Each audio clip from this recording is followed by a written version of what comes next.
Everyone assumes they understand how cheaters feel, that we're selfish, unfeeling, and incapable of genuine love. Maybe some are, but as I sit in our unnervingly quiet home, watching Nathan drift through our daily routines like a shadow, I feel everything, every single agonizing emotion. "I am so sorry, Nathan," Norma sobbed, tears streaming down her face. "It meant nothing. Please, we can fix this. Tell me we can fix this." I sat there staring at the granite countertop we'd spent weeks arguing about during the renovation, a countertop that now felt like a prop in a play I didn't sign up for. "How long?" I asked, surprised at how steady my voice sounded. 2 months, she whispered, nervously twisting her wedding ring. "But it's over now. I ended it. Nathan, please, look at me." I made the mistake of looking at her. I saw the face of the woman I'd loved since college, the one who nursed me through pneumonia early in our marriage, who knew how I took my coffee and could read my mood by the way I hung my keys. So, God help me, I stayed. The following months were surreal. Living in our house felt like everything had been moved 2 inches to the left. Familiar yet disorienting. Norma tried hard to make amends. She cooked my favorite meals, sent sweet texts, and bought me little gifts. But it all felt empty, like she was acting out the role of a loving wife without really being one. "I made your mum's lasagna recipe," she'd say with hopeful eyes. "Remember how we used to make this every Sunday?" I'd smile and eat it, but all I could taste was the effort, not the love. One night, after a few glasses of wine, she looked at me with an odd expression. "Nathan," she started, attempting to sound casual but failing, "I've been thinking, if you need to, be with someone else to process this, I'd understand." A free pass? I almost laughed. Only Norma could think that allowing me to cheat would fix what her betrayal had broken. Instead, I asked, "Is that what you think this is about? That I'm just sexually frustrated?" She flinched. "No, I want things to feel fair between us." "Fair? This time I did laugh, but it wasn't out of amusement. Norma, you didn't ask permission. You made choices, multiple ones, that broke us.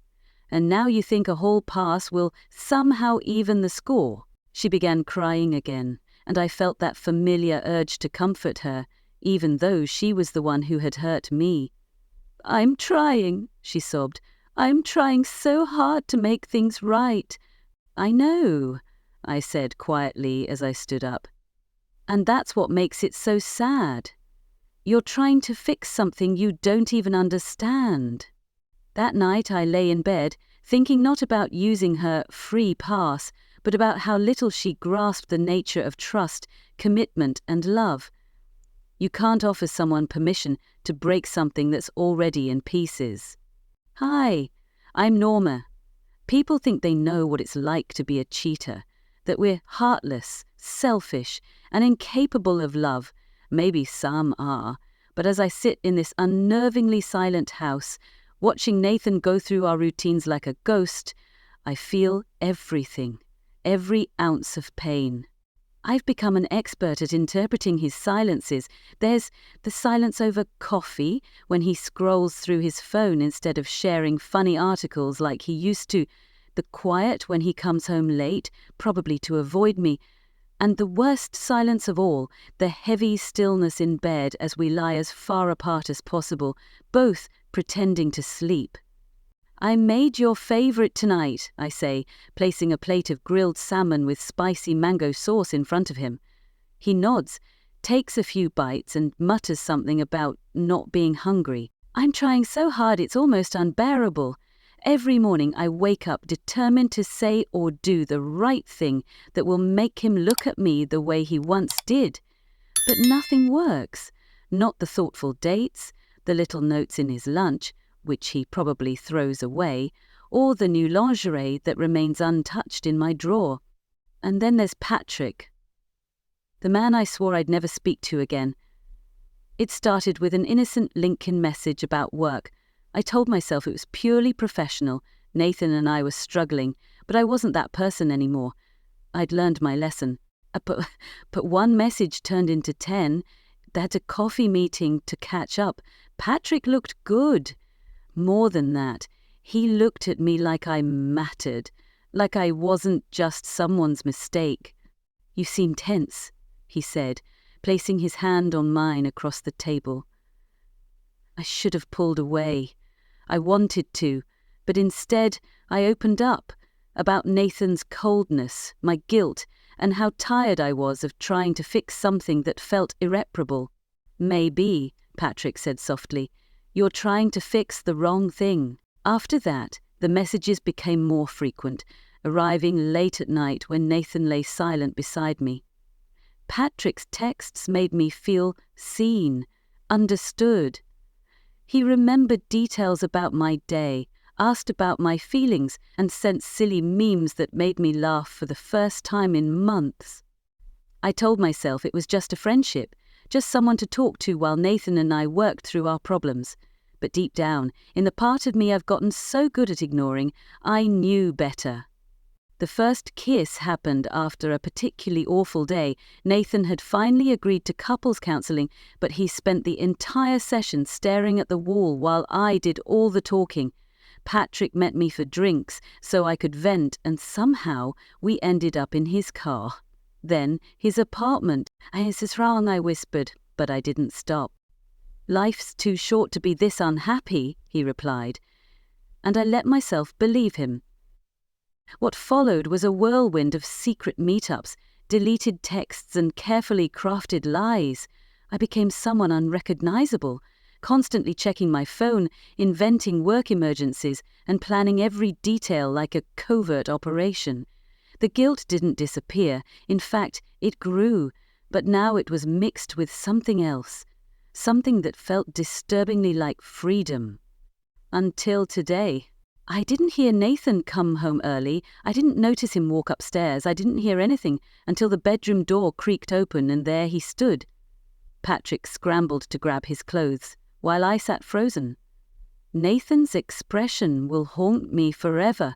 Not anger, not even pain, just a blank stare, as if he were looking at a stranger. Or worse, as if he'd expected this all along. "Nathan," I began, but he was already turning away, calm and deliberate, like someone leaving a dull meeting. "I should go," Patrick muttered, and in that moment, I hated him. I hated his cowardice, his stupid texts, his false simplicity that made everything seem easy when it wasn't. Now I'm sitting in our bedroom, my bedroom, surrounded by the evidence of my betrayal.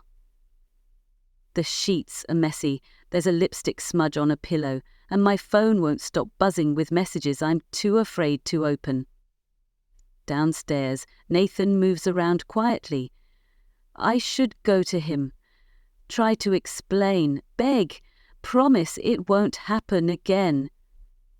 But what's the point? We both know those promises are as hollow as our marriage has become. I did this, not once but twice, to the one person who gave me a second chance I didn't deserve. And the worst part?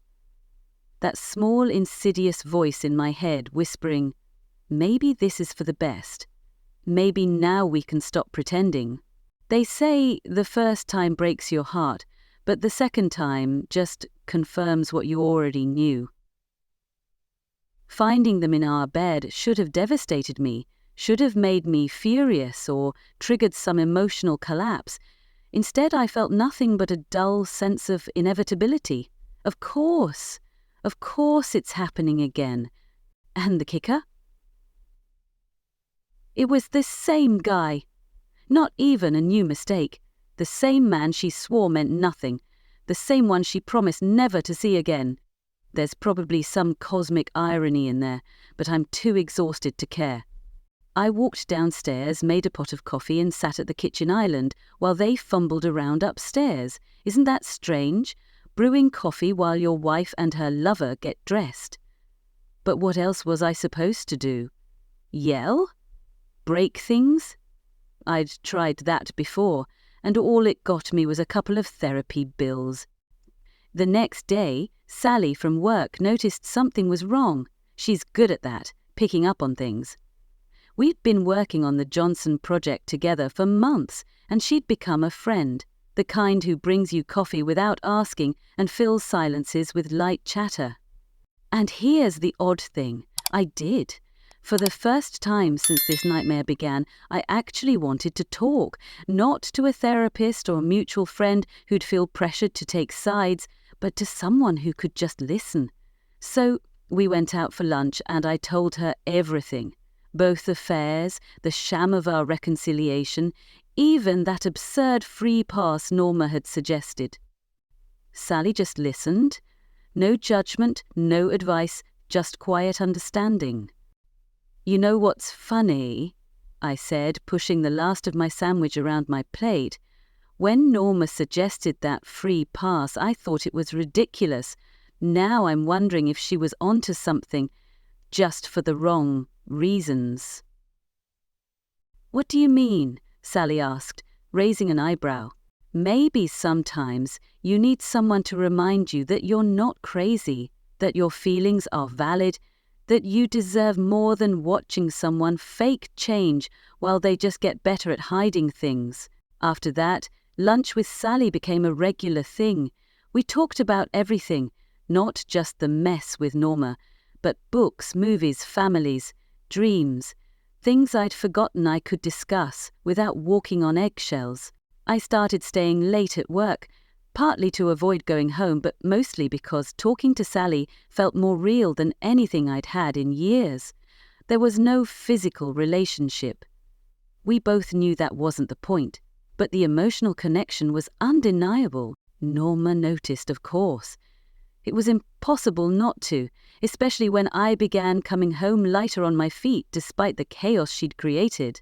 "Are you seeing someone?" she asked one night, her tone sharp and accusatory. I looked at her, really looked, and felt something almost like pity. "Remember that free pass you offered?" I said calmly. "The one that was supposed to make things fair?" Her face went pale. "Nathan, that's not, I didn't mean." "You know what's ironic?" I interrupted, feeling strangely at ease. "I've been talking to someone. Just talking. No sneaking around, no lies, no sex in our bed while you're at work. And somehow, that seems to upset you more than what you did." "That's different," she shouted. "You're doing this to hurt me." I shook my head, already packing a bag. "No, Norma, I'm doing this because, for the first time in years, I feel like I matter. Maybe that's what you were looking for too, but the difference is, I'm not pretending this marriage can survive it." Her voice cracked as she asked, "Where are you going?" "To a hotel," I said, zipping my suitcase. "Then probably an apartment. I've already called a lawyer." "Because of her?" she accused, her tone bitter. I sighed. "No, because of us. Some things once broken shouldn't be put back together. It's healthier that way." I walked out into the cool night, feeling lighter than I had in years. My phone buzzed. A text from Sally asking if I was okay. I didn't reply right away. Instead, I stood there, breathing in the possibility of a life where I didn't have to pretend anymore. Sometimes the bravest thing you can do is accept that letting go isn't the same as giving up. The house feels hollow now, every step and movement bouncing off the walls, echoing back to mock me. Nathan is really gone, and Patrick? Well, he's another disaster I managed to create. "You need to decide," I told Patrick yesterday, my voice trembling with desperation. "Your wife or me?" The silence on the other end of the line stretched so long I thought the call had disconnected. Then, finally, he spoke. "Norma, I can't do this anymore." "What do you mean you can't? We love each other, I said, even as I heard how pathetic I sounded. No, we don't, he replied, his voice heavy with exhaustion. I'm not ready for the chaos of a divorce or leaving my wife. Don't contact me again. And then, just like that, no emotional goodbye, no declarations of undying love, just a click and silence. The same quiet finality Nathan had used when he left, shattering the dramatic confrontation I'd almost expected, maybe even wanted. Now I drift through the house like a ghost, brushing my fingers over Nathan's belongings that remain untouched. His favorite coffee mug, the worn-out Patriots sweatshirt he refuses to part with, the framed photo from our honeymoon where we're both laughing at a joke I can't even remember. It's not fair, I whisper into the empty room. She's only known him for a few months. I've known him for 10 years. But fairness doesn't care about how much time you've invested. While I was busy tearing apart our marriage, this woman was simply there, listening, caring, doing all the things I should have been doing instead of searching for ways to escape. Earlier, I tried calling Nathan, once, twice, 8 times. Finally, a text arrived. Please stop calling. Anything urgent can go through the lawyer. The word lawyer stings. So cold, so final, like a period marking the end of everything we had. I curled up on his side of the bed, which still carries the faint scent of his cologne. The irony isn't lost on me. I'm the one who cheated. Twice.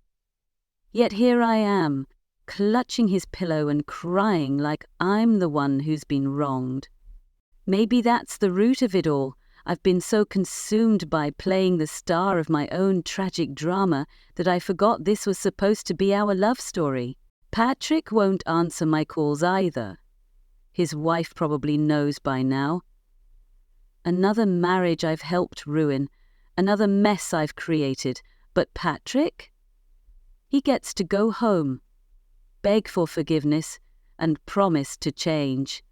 He gets a second chance, the same chance I had and threw away.